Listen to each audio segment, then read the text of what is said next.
ओम नमः श्रीभ्यः।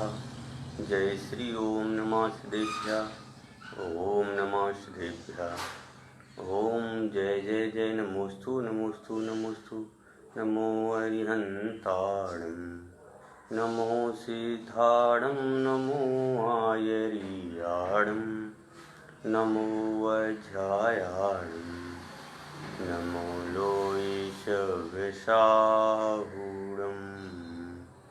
नमः समय साराय स्वानुभूत्या चकाशते चिशुभावाय भावाय सर्वभावान्तरक्षिते अनन्तधर्मणस्तत्त्वं पश्यन्ति प्रत्येगात्मनः अनेकान्तमयी मूर्ति नित्यमेव प्रकाशितं वन्दे तु शौवसिद्धे ध्रुवं मलमणो बभङ्गदिं पत्ते वोच्छामि समय पाहुडे मृणिमोषुधिकेवलीभणिदं मृणिमोषुधिकेवलीभणिदं मृणिमोषुधिकेवलीभणिदम्।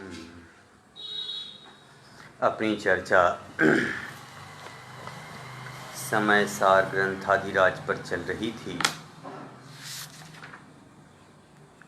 और उसमें हमने अभी तक 14 गाथाओं की चर्चा की है।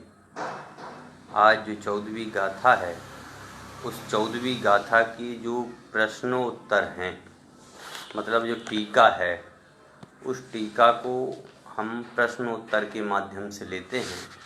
तो उस टीका को पढ़ के प्रश्नोत्तर कहने से पहले एक बार गाथा पढ़ लेते हैं। जो पश्यति अपारम् अबद्धपुट्ठम् अनन्यमणियदम् अविशेषमसंयुक्तं तं सोदण्यं बयाणिः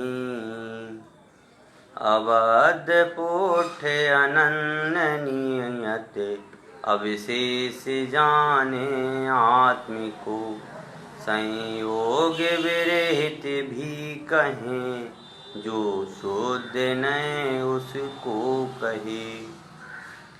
कि जो बद्ध इत्यादि भाव हैं वह बद्ध भाव, बद्ध स्पष्ट आदि जो भाव हैं वह शुद्ध नय से आत्मा की नहीं है। इनके विपरीत जो अन्य भाव हैं वह अन्य भाव भी ग्रहण करने लायक हैं, जिसकी चर्चा अपन बराबर रूप से करते हुए 2 दिन से आ रहे हैं। आज तीसरा प्रवचन है। तो आज अपन अपने जो विषय है प्रश्नोत्तर आत्मख्याति टीका एवं तात्पर्य वृत्ति टीका की, उन प्रश्नोत्तर के माध्यम से पुनः एक बार और विषय को जानेंगे कि इसमें कौन कौन से विषय गर्भित हैं। ये सारी की सारी बात आज अपन पुनः देखेंगे प्रश्नोत्तर के माध्यम से। थोड़ा स्पीडली रखेंगे क्योंकि अपन 2 प्रवचन इस पर पहले कर दिए हैं, अब विशेष समझाने की आवश्यकता नहीं है। इसलिए विषय को अपन जल्दी से जल्दी इस प्रश्नोत्तर के माध्यम से करेंगे, क्यों टीका अपन ने कर ली थी कल, और टीका करने के बाद अब प्रश्नोत्तर जो बने हैं वो भी टीका के ही हैं। इसलिए प्रश्नोत्तर के माध्यम से चर्चा करते हैं। पहला प्रश्न है 14वें गाथा नंबर की टीका का, शुद्ध नय क्या है। तो अपन ने जब चर्चा की थी उस समय में अपन ने कहा था कि जो बद्ध स्पष्ट आदि भाव हैं, यह बद्ध स्पष्ट आदि भाव यह भूतार्थ से उसके साथ संयुक्त होने पर अनादिपने के भाव से असद्भूत व्यवहार नय की अपेक्षा से तो भूतार्थ वहाँ कहे गए थे, लेकिन सद्भूत व्यवहार नय की अपेक्षा से वह अभूतार्थ थे। तो यहाँ पर अपन देख रहे हैं कि कह रहे हैं शुद्ध नय क्या है। तो कहते हैं जो अबद्ध का, जो बद्ध रूप कहा था ना, उसका विपरीत अबद्ध। अबद्ध मतलब मैं जो इसकी चर्चा आगे आएगी इसलिए मैं इसमें डिटेल नहीं दूंगा, केवल इतनी बात बताना चाहूँगा कि शुद्ध नय क्या है। कि जो अबद्ध है, अस्पष्ट है, अनन्य है, नियत है, अविशेष है और असंयुक्त रूप आत्मा की अनुभूति वह शुद्ध नय है। समझ गए ना। अभी तक अपन जो शुद्ध नय की बात कर रहे थे वह शुद्ध नय से इस गाथा में ये 5 लक्षणों के साथ में ये अलग से 5 लक्षण हमें दिए हैं जो कह रहे आत्मा के अनुभूति कराते हैं। यह जो 5 लक्षण हैं यह आत्मा को अन्य पदार्थ आदि से भिन्न रखते हैं, अन्य गुणों से भिन्न रखते हैं, इसलिए यह जो हैं यह शुद्ध नय हैं। प्रश्न क्या था, शुद्ध नय क्या है? तो यही है कि जो अबद्ध है, अस्पष्ट है, मतलब अबद्ध मतलब में जो आत्मा कर्मों से बंधा नहीं है, जो आत्मा कर्मों को छुआ नहीं है, जो आत्मा कर्मों से अन्य है, समझ गए, जो आत्मा चलायमान नहीं है, नियत है, और जो आत्मा विशेष नहीं है, गुण भेद रूप भी नहीं है, ऐसा अविशेष रूप जो आत्मा है, संयोगों से भी बिल्कुल विपरीत है। संयोग तो एक बिल्कुल अलग ही हो गया, तो संयोगों से विपरीत असंयुक्त है, ऐसे जो लक्षणों वाला है और जो है आत्मानुभूति का जो यह विषय है जिसमें 5 लक्षण गर्भित होते हैं वह आत्मानुभूति का विषय ही शुद्ध नय है। ये जो बात है यह अपन ने यहाँ पर की। उसके बाद दूसरा प्रश्न है कि आत्मानुभूति में क्या होता है। अभी अपन ने कहा था ये आत्मानुभूति के विषय हैं, तो वो कहने लगे, दूसरा प्रश्न कर दिया कि आत्मानुभूति क्या होता है। कि उस अनुभूति में आत्मा आत्मा ही है, आत्मा एक ही है, यह प्रकाशित होता है। किसमें कहा है? टीका में कहा है। क्या कहा है? इसमें लिखा भी है टीका में कि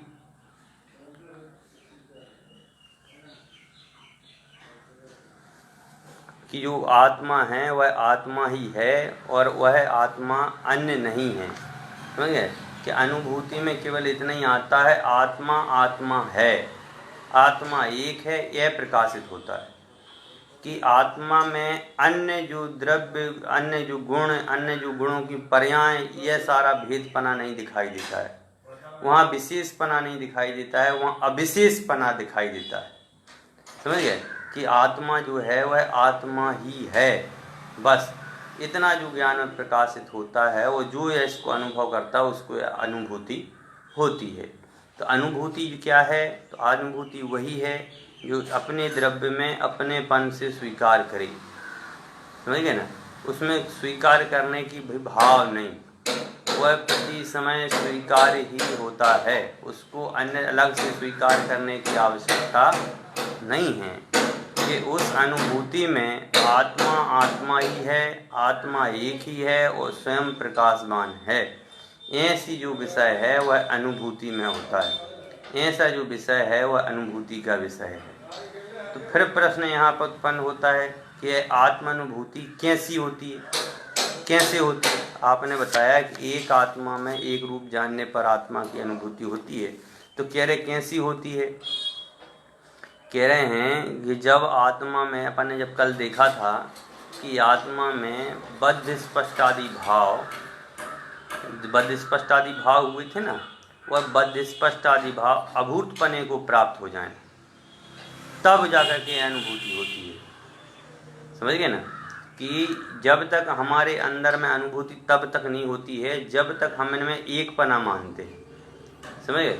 जब तक इस शरीर और शरीर के साथ जो अन्य शरीर रूप जो पर्याय है या अन्य जो गुण रूप जो पर्याय हैं, जब तक इन पर्यायों से भिन्न अपन नहीं जानते, जब तक इन बद्धिस्पष्टादि भावों को अपना जानते हैं या बद्धिष्टादि भावों को व अभूतपने को जब तक प्राप्त नहीं हो जाते हैं, बद्धिष्टादि भाव जो हैं जब तक ये हट नहीं जाते हैं, जब तक हमारे को अनुभूति नहीं होती है।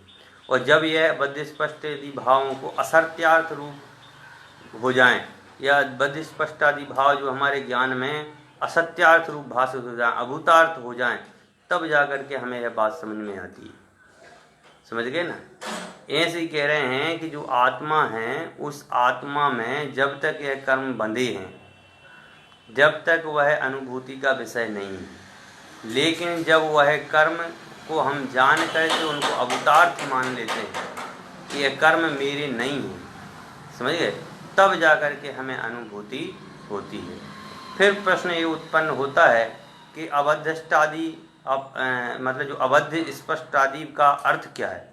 जो अबद्ध स्पष्ट आदि जो भाव कहे आपने, उसका अर्थ क्या है।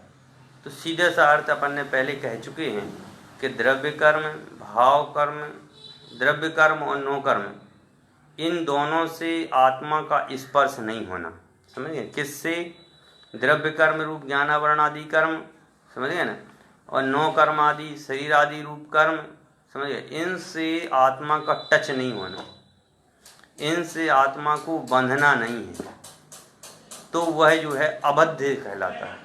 और यदि इन द्रव्य कर्मों को और इन नौ कर्मों को यदि अपना मान करके, अनादि से अपना मान करके बैठे हैं, तो यह अबद्धपने को प्राप्त नहीं होता है। इसलिए कहा है कि द्रव्य कर्म नौ कर्म इन दोनों से आत्मा का स्पर्शत्व आदि नहीं होना, वह अबद्ध स्पष्ट।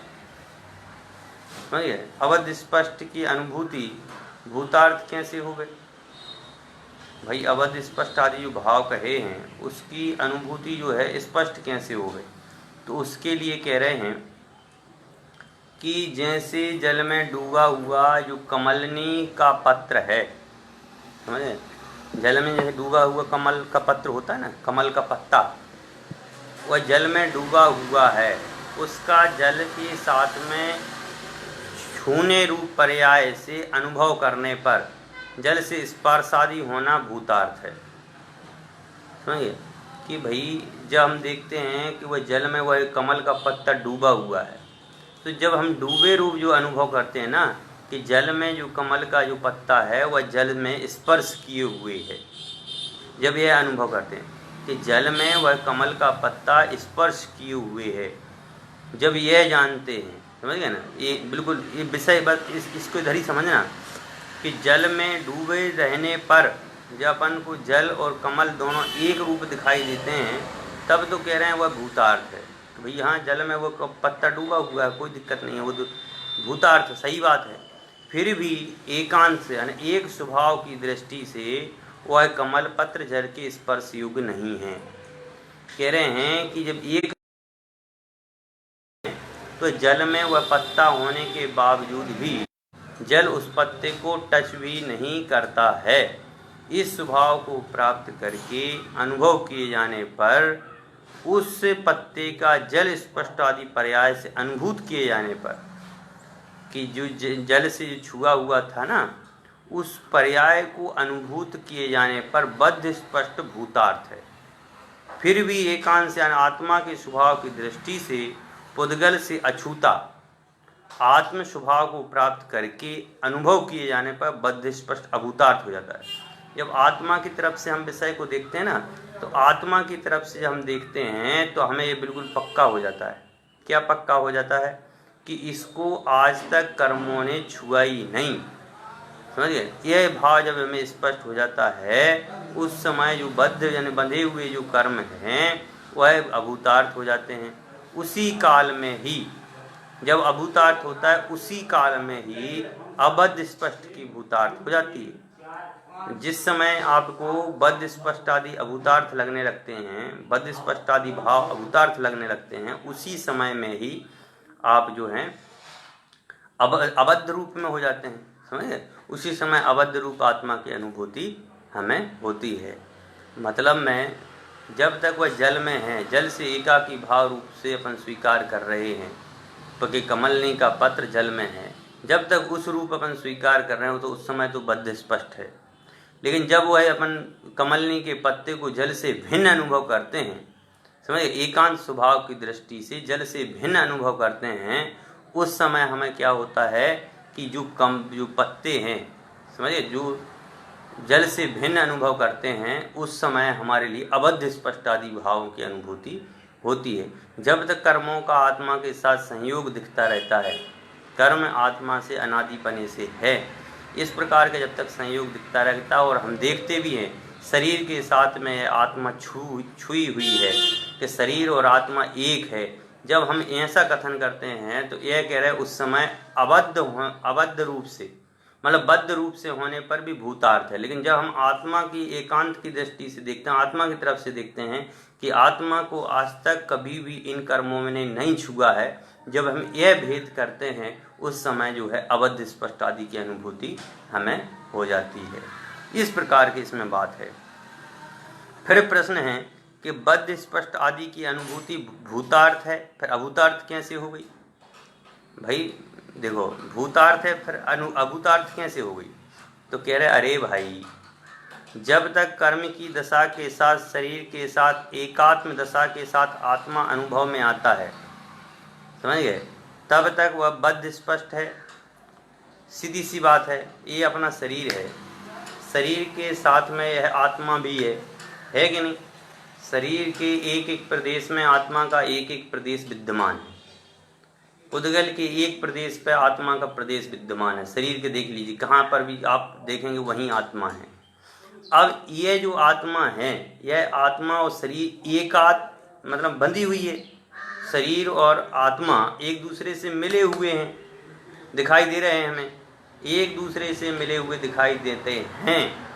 जब तक कह रहे हैं, जब तक हमें एकात्म दशा के साथ आत्मा अनुभव में आता है कि मेरे शरीर के साथ में इस आत्मा का संबंध है, समझ गए ना? जब तक यह दशा समझ में आती है तब तक तो कह रहे हैं कि बद्ध स्पष्ट है, अनन्यत्व है। कैसे बद्ध स्पष्ट? कैसे? मैं कर्मों से बंधा हुआ हूँ, कर्म जो हैं मेरे से बंधे हुए हैं, कर्मों से मेरा अनादि से रिश्ता है, ऐसे बद्ध। दूसरा अन्यत्व, अनन्य का भाव नहीं आता है, समझ गए, कि यह मेरे से अलग अलग हैं, ऐसा भाव नहीं आता है। क्या आता है कि मैं तो जहाँ पे जाता हूँ बस वहीं मेरा शरीर हो जाता है, समझ गए ना? तो अन्य अन्य पर्याय में जाने पर भी उसमें वह अपनापन ही मानता है। आनियतपना, कि भाई शरीर के नाश होने पर मेरा नाश हो गया, समझ गए? तो अनियतपना, नियतपना नहीं है कि जैसे समुद्र में लहरें उठती हैं तो वह लहरें जो हैं समुद्र की, पानी की लहरें हैं। समुद्र तो जैसा है तो वैसे ही रहता है, लहर जो होती है वह पानी का है, कभी पानी बढ़ता है तो कभी पानी घटता है, लेकिन समुद्र तो समुद्र रूप रहता है, समझ? ऐसे हमारे ज्ञानादिक कभी बढ़ते हैं कभी घटते हैं। तो इसमें ज्ञानादिक का बढ़ना और घटना यह आत्मा से बिल्कुल अन्य है। लेकिन यहाँ क्या कह रहे हैं कि यह सब आत्मा ही करता है। विशेषपना, जिसमें ज्ञान हो, दर्शन हो, चारित्र हो, क्रोध हो, विभारूप भाव हों, स्वभारूप भाव हों, समझ गए ना? जितने भी भाव हैं वह सब विशेषपने के सहित वह आत्मा ही है, ऐसा जानना। संयुक्त दशा में भी जानना। तो इस प्रकार से यह जो कह रहे हैं, जब तक ऐसा मानता है, समझ गए ना, जब तक तो वह क्या है, बद्ध स्पष्ट है। किंतु जब अभेद नए से आत्मा के शुद्ध स्वभाव की अनुभूति होती है, जब अभेद की अपन छेनी चलाते हैं, समझे, उस समय जब आत्मा की शुद्ध स्वभाव की जो अनुभूति होती है तो वह बद्ध स्पष्ट आदि विशेषणों के साथ होने वाली आत्मा की अनुभूति छूट जाती है। जब हमें अपनी आत्मा की अनुभूति होती है ना, तब यह कर्मों से संबंध है, गतियों से संबंध है, शरीर से संबंध है, बुद्धि बढ़ती है घटती है, ये सारे के सारे जितने विकल्प हैं ये छूट जाते हैं। कब छूट जाते हैं? जब एक आत्मा की हमें प्राप्ति होती है, उस समय अन्य जो हैं वह छूट जाते हैं, तो जिससे बद्ध स्पष्ट आदि की अनुभूति स्वयं अभूतार्थ हो जाती है। जब ये कर्म आदि हमारे छूट जाते हैं उस समय हमें खुद ही पता चल जाता है कि भैया ये कर्म तो जो हैं अभूतार्थ हैं, यह योग्य नहीं है, यह हमारे योग्य नहीं है, असत्यार्थ हो जाता है, समझिए। जब तक हम इनमें एकत्व रूप दशा को अनुभव करते हैं, शरीर और आत्मा को एक रूप अनुभव करते हैं, जब तक तो भूतार्थ है। लेकिन जब एक शुद्ध आत्मा को जब हम इनसे अलग मान लेते हैं, उस समय यह कैसे हैं, अभूतार्थ हो जाते हैं, ये कर्म हमारे अभूतार्थ हो जाते हैं, ठीक है ना। इस प्रकार की बात है। अब प्रश्न फिर है कि अभेद नय से होने वाली यह आत्मानुभूति किस गुण स्थान में भूतार्थ होती है और कहाँ तक अभूतार्थ होती है। प्रश्न पे प्रश्न है। आपने कहा कि अभेद नय से होने वाली यह आत्मानुभूति जो है यह किस गुण स्थान में भूतार्थ होती है। कौन सा गुण स्थान है जब हम भूतार्थ माने इसको, और कहाँ तक अभूतार्थ होती है, कौन से गुण स्थान तक अभूतार्थ है। तो कह रहे हैं यह आत्मा की अनुभूति वीतराग मुनिराजों को ध्यान रूप अप्रमत्त अवस्था से प्रारंभ होती है। कौन से गुण स्थान से? अप्रमत्त। अप्रमत्त कौन सा गुण स्थान है? बताइए। प्रमत्त कौन सा गुण स्थान है? 5वां। अप्रमत्त 6ठा गुण स्थान। किंतु उससे पहले चौथे से प्रवृत्ति रूप, चौथे गुण स्थान से इसकी प्रवृत्ति स्टार्ट हो जाती है। चौथे गुण स्थान से इसकी आत्मानुभूति जो है, ये कहते हैं ना चौथे गुण स्थान में आत्मानुभूति होती है, तो चौथे गुण स्थान से यह दशा प्रारंभ हो जाती है। चौथे गुण स्थान से ही हम इनको अलग से काटने लग जाते हैं। यह मेरे नहीं है, यह मेरे नहीं है, यह मेरे नहीं है, यह मेरे नहीं है। समझ गए ना? चौथे गुण स्थान से ही काटने लग जाते हैं। काटने लग जाते हैं कि नहीं हैं? जैसे किसी घर में शादी हो, शादी में अपन सबको बुलाते हैं, ठीक है ना? सबको बुलाते हैं, अपने दोस्तों को भी बुलाते हैं, अपने रिश्तेदारों को भी बुलाते हैं, अपने पड़ोसियों को भी बुलाते हैं, अपने सगे संबंधियों को भी बुलाते हैं। फिर क्या होता है, जब हमारी शादी हो जाती है, शादी हो जाती है तो कई तो उसी समय झड़ जाते हैं। समझ गए ना? कि जब जो आत्मा है, यह आत्मा का जब अनुभव होने लग जाता है तो कुछ कर्म तो उसी समय ढीले पड़ जाते हैं, कुछ कर्म तो उसी समय झड़ गए, कुछ जो हैं वह कर्म आत्मा अनुभव में आने से पहले कुछ झड़ गए, और कुछ जो कर्म है वह आत्मा अनुभव में आ रहा है। समझ गए? अभी आया नहीं है पूरा, अभी तो आ रहा है, धीरे धीरे आने वाला है। क्योंकि हमने जो स्वाध्याय चिंतन मनन आदि किया उसके प्रभाव से अब आत्मा हमारे अनुभव में आ रहा, हमारे अनुभव में आता है, तो उस समय भी कुछ कर्म झड़ जाते हैं। अब जब हम शादी कर के अपने घर पहुँचे, तब उसमें भी कुछ जो रिश्तेदार हैं, जिया जी हैं, फूफा जी हैं, मामा जी हैं, ये जो कर्म हैं, यह कर्म भी अब ज़्यादा दिन नहीं ठहरेंगे। समझ गए?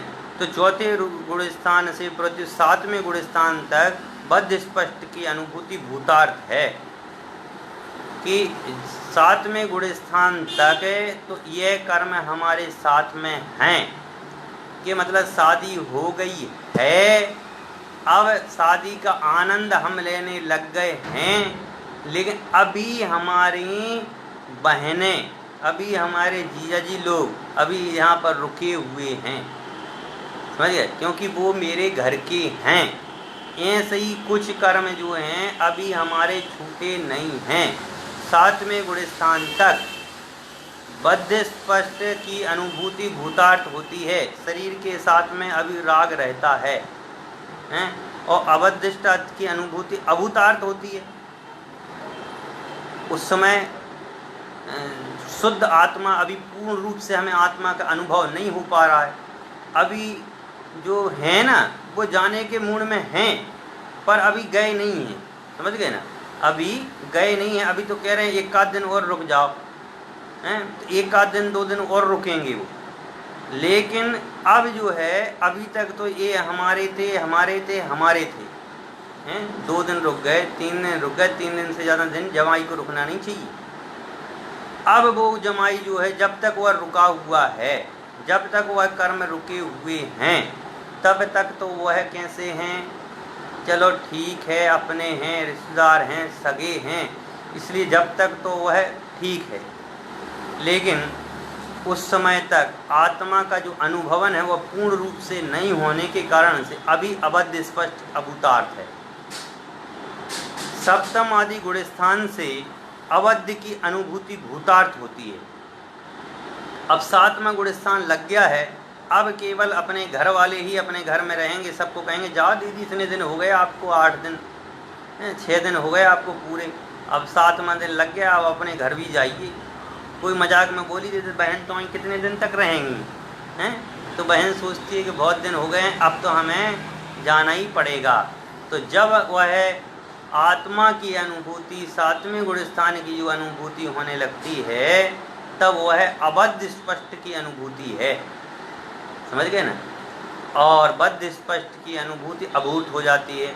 अब वहाँ पर केवल अपनी दुल्हन ही हमें अच्छी लगती है और अन्य जो रिश्तेदार हैं वो हमें अच्छे नहीं लगते। अब जो दुल्हन कहती है वही दुल्हा अपनी बात को स्वीकार करता है, वही अपनी बात को मानता है, समझ गए। अब 7 हो गए ना, 7 फेरे पूरे हो गए हैं, अब हमें किसी की क्या आवश्यकता है? अब हमें कोई रिश्तेदार की आवश्यकता नहीं, कौन से हमें अब दोबारा शादी करना है? अब हमें कौन सी सहेलियों की आवश्यकता है? ऐसे सारे के सारे भाव जो हैं वह सारे के सारे कर्म बंधन टूट जाते हैं और एक शुद्ध आत्मा का अनुभवन होने लगता है। उस समय जो आत्मा ही अबद्ध स्पष्ट रूप से अनुभूति का विषय बनती है। अब प्रश्न फिर होता है, किस कारण से अप्रमत्त आदि दशा में शुद्ध नय को विषय बनाने से उस पुरुष को शुद्ध कहा जाता है और भूतार्थ में परिणत हो जाता है? भाई किस कारण से? अप्रमत्त आदि दशा में, जो अप्रमत्त की दशा है उसमें शुद्ध नय को विषय बनाने से, शुद्ध नय जो है उसको विषय बनाने से उस पुरुष को शुद्ध कहा जाता है और भूतार्थ में परिणत हो जाता है। कह रहे जो आत्मा को इन अबद्ध स्पष्ट आदि 5 भावों से सहित अनुभव करता है, समझ गए ना, अबद्ध, नियत, अविशेष, असंयोग, ऐसे जो 5 भाव कहे गए हैं, इन 5 भावों के साथ में जो अनुभव करता है वह अभेद नय के द्वारा 3 कारणों से शुद्ध स्वरूप माना जाता है। वह 3 कारण कौन कौन से हैं कहते हैं, देखो। सबसे पहला कारण शुद्ध नय का विषय होने से, अर्थात वह आत्मा शुद्ध नय के द्वारा जानने योग्य बन जाता है और निर्विकल्प समाधि रूप परम भाव में ढलने लगता है। कि वह आत्मा जो है शुद्ध नय के द्वारा जानने योग्य हो जाता है। अब शुद्ध नय का जो विषय है, उस शुद्ध नय के द्वारा वह विषय जानने योग्य हो जाता है, शुद्ध नय का विषय बन जाता है, शुद्ध नय की ग्रहण द्वारा करने लायक विषय बन जाता है और निर्विकल्प समाधि रूप परम भाव में ढलने लग जाता है। इसलिए शुद्ध नय का विषय होने के कारण से यह जो है अनुभूति का विषय बनता है। दूसरी बात कही शुद्ध आत्मा का साधक होने से, कि अभेद रत्नात्रय, अभेद रत्नात्रय से एकाग्र ध्यान रूप परिणत हो जाने से शुद्धात्मा का साधक कहलाता है।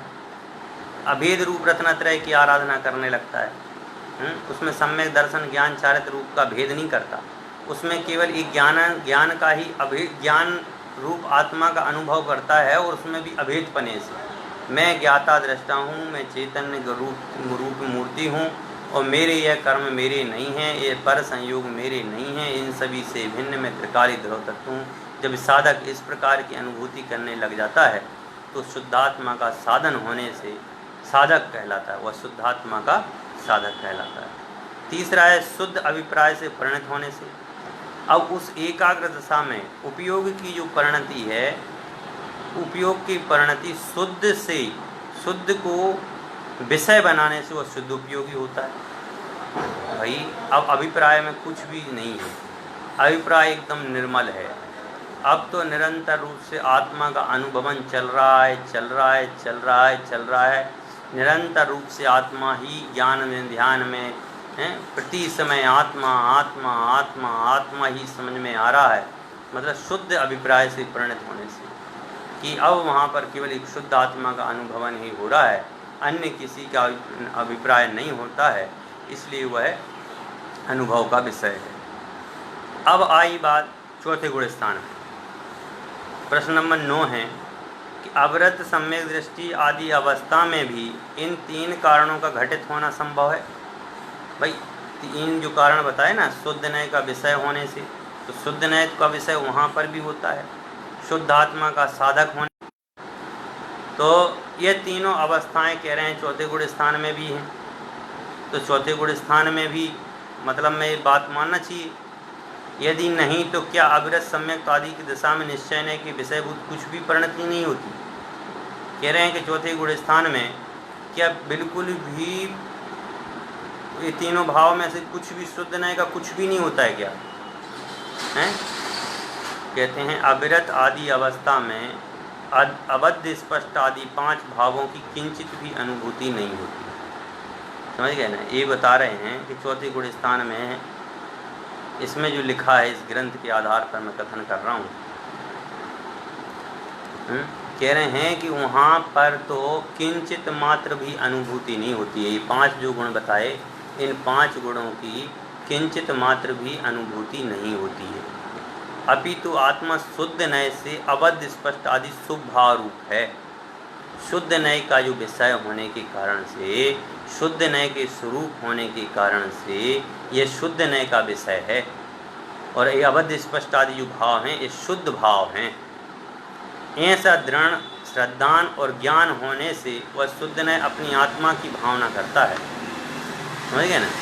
कि जो शुद्ध नय है वह शुद्ध नय अपने आत्मा की भावना करता है। वह शुद्ध नय आत्मा की भावना कब करता है?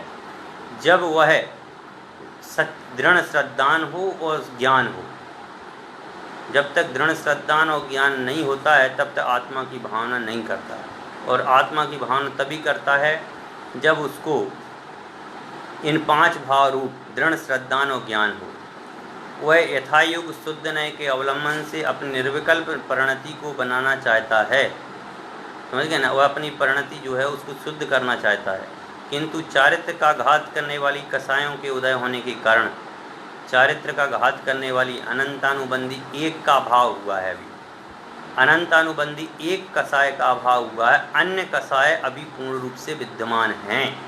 3 कसाय अभी दौड़ मचा रखी हैं। अभी तो केवल एक कसाय का अभाव है। उस एक कसाय के उदय के कारण निर्विकल्पता यथार्थ में नहीं बन पाती। समझ गए? जो निर्विकल्प होना चाहिए ना, वह निर्विकल्पता पूर्ण रूप से नहीं हो पाती। क्यों नहीं हो पाती? क्योंकि अभी कसाएँ पूर्ण रूप से शांत नहीं हुई हैं। अभी तो केवल एक कसाय खत्म हुई है चौथे गुण स्थान में, अनंतानुबंधी क्रोध मान माया लोभ। अभी 3 कसाय शेष हैं और वह भावना ही रह जाती है। वहाँ पर वो चाहता है कि हमें शुद्ध उपयोग, शुद्ध निर्विकल्प दशा का अनुभव हो, लेकिन वह निर्विकल्प दशा का अनुभव नहीं हो पाता। चाहता तो है और करना भी चाहता। कौन नहीं होगा, नहीं करना चाहेगा? सभी करना चाहते हैं, पर नहीं हो पाता है, अनुभूति में नहीं ढल पाती। यही कारण है कि उस अवृत सम्य दृष्टि आदि को शुद्ध नय स्वरूप नहीं कहा जा सकता। कि उस चौथे गुण स्थान वर्ती को शुद्ध नय स्वरूप नहीं कहा जा सकता, कि उसको शुद्ध नय का आश्रय हो, यह नहीं कहा जा सकता।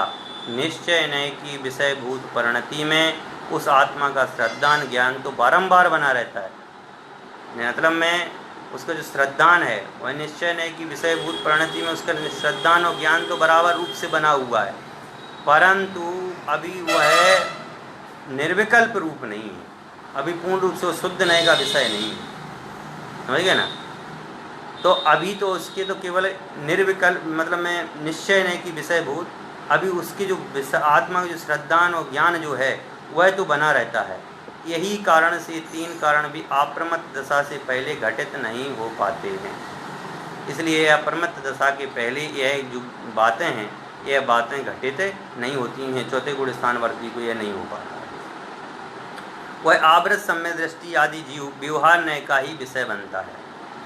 समझ गए? इसलिए उसको सराग सम्य दृष्टि भी कहते हैं, क्योंकि अभी उसके व्यवहार नय, अभी वह व्यवहार नय का ही पूर्ण रूप से कार्य करता है। अभी व्यवहार नय का ही पूर्ण रूप से पालन करता है। व्यवहार नय को ही अपना भी पूर्ण रूप से विषय बनाता है। उसके पास में श्रद्धानात्मक ज्ञानात्मक परिणति होने से उसे साधक नहीं कहा जा सकता। समझ गया? उसको साधक नहीं कहा जा सकता। अभी शुद्धात्मा का साधक तो ध्यान अग्नि में आत्मा के प्रविष्ट होने से ही कहलाएगा। समझ गए? शुद्धात्मा का साधक कौन है? जो केवल अपने ध्यानाग्नि में, कि ध्यान में जो चला जाए, आत्मा में प्रविष्ट कर जाए, केवल जिसको शुद्ध आत्मा की अनुभूति हो, उसको ही शुद्धात्मा का साधक कहा जा सकता है। इसलिए इसको शुद्धात्मा का साधक भी नहीं कहा जा सकता। शुद्ध अभिप्राय से परिणत होने की दशा भी नहीं बन सकती। समझ गए? क्योंकि शुभ भाव से परिणत होने से शुभोपयोग की दशा ही रहती है। अभी उसके शुभ भाव है, शुद्ध भाव तो है नहीं। जब तक शुद्ध भाव नहीं होंगे तो उसको शुद्ध उपयोग कैसे होगा? अभी तो शुभ उपयोग उसके चल रहा है। यहाँ परिणति की बात कही है, जो रत्नात्रय के साथ होती है, जो रत्नात्रय के साथ होती है। शुद्ध नय से अपनी आत्मा की शुद्ध दशा का चिंतन करना, भावना भाना भी वस्तुतः शुभ उपयोग ही है। समझ गए? शुद्ध नय से अपनी आत्मा की शुद्ध दशा का चिंतन करना, कि अपनी आत्मा की जो शुद्ध दशा है उसका चिंतन करना, उसकी भावना करना इत्यादि करना, वह सब शुभ उपयोग है। शुद्ध उपयोग रूप परिणत श्रवण दशा में ही होती है। शुद्धोपयोग दशा तो कह रहे कि पूर्ण रूप से शुद्धोपयोग बना तो केवल मुनिराज की अवस्था में ही होता है, जो भावलिंगी संतों के ही होता है। समझ गए ना? और भावलिंगी द्रव्यलिंगी के भी होता है। यहाँ मैंने जो बात कर दी, पर मेरे को तो यहाँ पर कहना है कि श्रवणों के ही ये बात शुद्ध उपयोग पूर्ण रूप से उनके ही होता है। प्रवचन सार की गाथा 14 में कहा है, सुविदित पथ्य सुतो संयम तब संजय दो विगद रागो समणो समस्वय दुखो घणी दो शुद्ध गुत्ती। जिन्होंने पदार्थों को और सूत्रों को भली भांति जान लिया है, जो संयम और तप से संयुक्त हैं, जो वीतराग हैं, जिन्होंने सुख दुख समान हैं, ऐसे श्रवण को शुद्धोपयोगी कहा गया है। रूप परिवर्तन नहीं करते हैं। समझ गए? जिन्होंने सभी पदार्थों को और सूत्रों को भली भांति जान लिया है, जो संपूर्ण पदार्थों और सूत्रों को जानने वाले हैं, जो संपूर्ण पदार्थों और सूत्रों के जानकार हैं, जो तीनों लोकों के पदार्थों के जानकार हैं, जो संयम और तप से संयुक्त हैं, जो संयम व्रत इत्यादि और तप इत्यादि के द्वारा संयुक्त हैं, जिनकी रागपना जो है खत्म हो गया है, मतलब वीतराग अवस्था जिनके धारण हो गई है, जिनके सुख और दुख समान हैं। समझ गए? जिनको ना तो सुख और दुख दोनों के दोनों समान दृष्टि से जिसमें देखते हैं, पाप पुण्य दोनों में समान दृष्टि रखते हैं, ऐसे श्रवण को ही शुद्धोपयोगी कहा गया है। जो व्यवहार का भी पालन कर रहे हैं, व्यवहार को जी रहे हैं, व्यवहार में ही अपने को अलग रूप अनुभव कर रहे हैं, उनके तो अभी शुभोपयोग दशा है, उनको शुद्धोपयोग दशा नहीं है। अब जो प्रश्न है लास्ट, बस 2 प्रश्न और रह गए छोटे छोटे से, इसके बाद अगली जो कला से वो कल चर्चा करेंगे। आत्मा अनन्यत्व है, इसका क्या अर्थ है? भाई मैंने आपको कल बताया था कि आत्मा का स्वभाव जो है अनन्य है। अनन्य है मतलब में अनन्यत्व का मतलब में तो होता है अन्य रूप नहीं होना, और अनन्य का मतलब में होता अन्य रूप होना। अनन्य मतलब में अन्य से अलग, अन्य रूप नहीं है। जैसे त्रियंच गति में गया तो वहाँ आत्मा हमारा अलग हो, मनुष्य गति में आए तो वहाँ हमारा आत्मा अलग हो, देवगति में गए तो वहाँ अलग हो, ऐसा अन्य रूप नहीं है। समझिए? उसका नाम है अनन्यत्व भाव। ठीक है ना? तो अनन्यत्व मतलब अन्य रूप नहीं होना। आत्मा नर नारक आदि पर्यायों में द्रव्य रूप से वही है, द्रव्य रूप से वही का वही है। जो मनुष्य पर्याय में आपका दोस्त था, वह त्रियंच पर्याय में गया तो वही आपका दोस्त है। कैसे? द्रव्य रूप से, कि अभी जो आत्मा है वह आत्मा आपकी वही की वही है। जैसे अपन लोग सुनते नहीं, आचार्य कुंद देव विदेश क्षेत्र गए थे, किसके साथ गए थे? अपने पूर्व जन्म के साथी के साथ। तो पूर्व जन्म का जो साथी था, वह पूर्व जन्म का जो साथी था वह देव हो गया। अब आप यहाँ पर समझिए ना कि वह देव हो गया, लेकिन आत्मा तो वही था कि नहीं था। ऐसे ही कह रहे हैं कि आप नरक आदि पर्यायों में द्रव्य रूप से वही हैं। आप अनंत पर्यायों को भोग चुके हैं और अनंत पर्यायों को भोग रहे हैं, आप तो वही के वही हैं। जैसे कि स्थास, कोश, कुसूल और घट आदि पर्यायों में वही मृत्तिका द्रव्य बना रहता है। कि कोई मिट्टी का कोई बर्तन है, उस मिट्टी को अपन ने कभी कुछ बना दिया, कभी कुछ बना दिया, कभी कुछ बना दिया, ऐसे ही कह रहे हैं कि वह तो द्रव्यपना तो उसका उसी में है कि नहीं है, ऐसे ही इसमें बता रहे हैं कि वह द्रव्यपना गायब नहीं होता है, केवल पर्याय चेंज होती है, कि वह द्रव्य का जो स्वभाव है वह तो द्रव्य रूप ही रहता है, द्रव्य का स्वभाव कभी खत्म नहीं होता। आत्मा नियत है, इसका क्या अर्थ है? आत्मा नियत है, इसका अर्थ है कि वह अवस्थित है, समझ गए? आत्मा घटता बढ़ता नहीं है, कि हमें जैसे उस दिन मैंने आपको उदाहरण दिया था ना कि भाई जैसे कोई पति है, वह पति अभी कितने 26-27 साल का है जब शादी हुई, उस समय उसका वजन था 80 किलो, लेकिन 80 किलो वजन था कब था? जब वह 25-26 साल का था। जब वह 50-60 साल का हो गया, 65 साल का हो गया, तो अब वह पति जो है कितने किलो का बचा? 50 किलो का।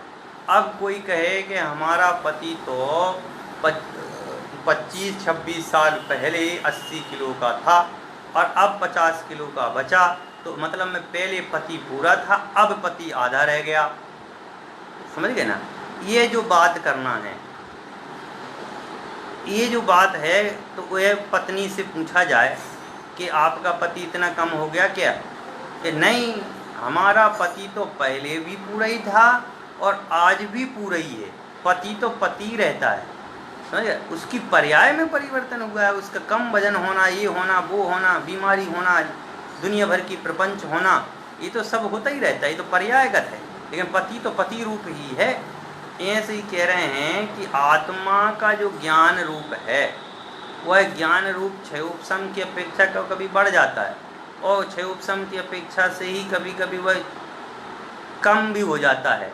तो क्षयोपशम को आधार बना करके, ज्ञान को आधार बना करके हमको ये नहीं करना चाहिए, समझ गए ना, कि क्षयोपशम के आधार पर हमारा आत्मा बढ़ता है, हमारा आत्मा में ज्ञान ज़्यादा हो गया, हमने शास्त्रों को ज़्यादा पढ़ लिया तो हम बहुत ज़्यादा आत्मा बड़ी हो गई है, ऐसा नहीं है। आत्मा तो जितना है उतना ही रहता है।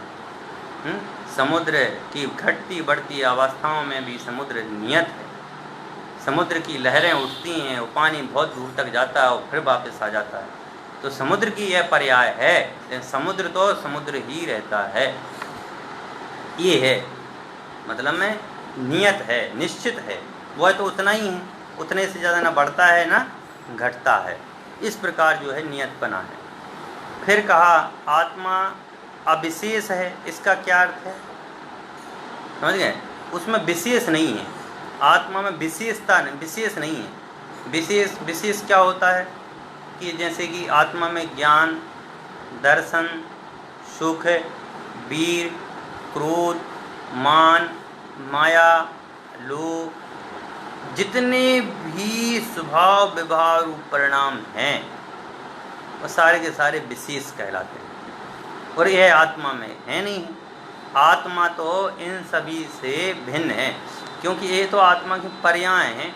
जैसे मैंने कल उदाहरण दिया था कि सोने में पीलापन है, सोने में भारीपना भी है, सोने में चिकनापना भी है, ऐसे अनेक, लेकिन सोना तो सोना ही है ना। सोने में चिकनापना, भारीपना, हल्कापना, मोटापना, गोलपना, कुंडलपना, अंगूठीपना, ये सब पर्याय है। वह टूट भी जाए, यदि हमने सोने की अंगूठी बनाई तो सोने की अंगूठी टूट गई, ठीक है ना, हमारे बच्चे ने लुड़िया से उसको कुचल दिया, तोड़ दिया, तो ये बताइए जो पर्याय टूटी तो क्या द्रव्य टूटा है? सोना खराब हुआ क्या? अरे मेरी अंगूठी तोड़ दी, अरे अंगूठी तोड़ दी लेकिन सोना गया क्या? सोना तो वही का वही है।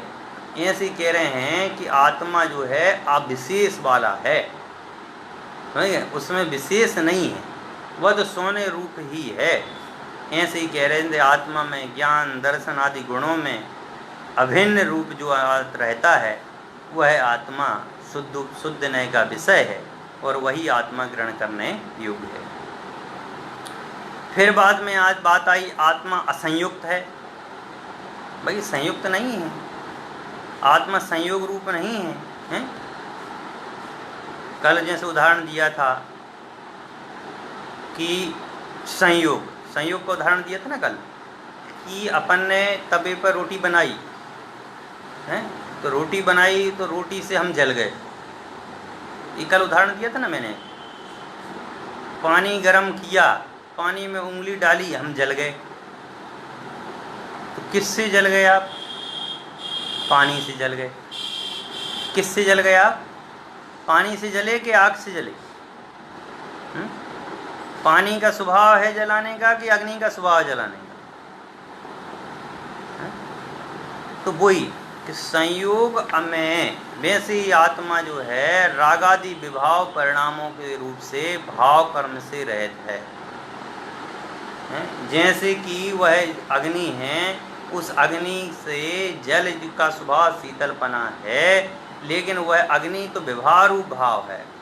ऐसे ही कह रहे हैं कि राग देश आदि के जो भाव हैं, इन राग देश आदि के भाव तो विभाव भाव हैं। इन विभाव भावों से मैं स्वभाव रूप हूँ, मैं तो इनसे बिल्कुल भिन्न हूँ। इस प्रकार की जो बात है, इसलिए उसमें कहा कि मैं संयोग वाला नहीं हूँ, समझ गए? मैं तो असंयोग वाला हूँ, मुझे किसी की कोई संयोग की आवश्यकता नहीं हूँ। मैं तो चैतन्य रूपी मूर्ति आत्म स्वभाव हूँ। इस प्रकार की अपन ने आज चर्चा की है। कल जो है अपन इसी के क्रम में 11वें नंबर के कलश की चर्चा यहाँ करेंगे। वो कल चर्चा करके कल ही अपन इसके प्रश्नोत्तर की भी चर्चा करेंगे। अब तो 3-4 कलश हैं, 3-4 कलश के बाद में 15वीं गाथा आएगी, जब अपन लोग आगे की चर्चा करेंगे। सभी जीव इन सभी 5 प्रकार के भाव अबद्ध, स्पष्ट, अनियत, नियत, अनन्य, अविशेष, असंयुक्त, इन 5 भावों को अपने ज्ञान का विषय बनाएं और अपने आत्मा के सामने एक रूप करके स्वयं को प्रकाशमान ज्योति स्वरूप समझें। इसी भावना के साथ धन्यवाद। सभी 9 बार नवोकार मंत्र पढ़ेंगे। नमो रीता।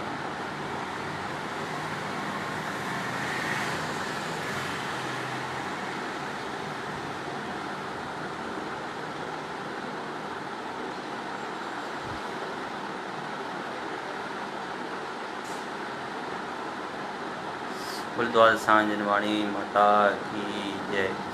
बोले 3 कमनों कड़ू राज की जय। बोले जैन धर्म की जय। समस्त साधर्म जनों को जय। जिनेंद्र जय, जिनेंद्र जय, जिनेंद्र।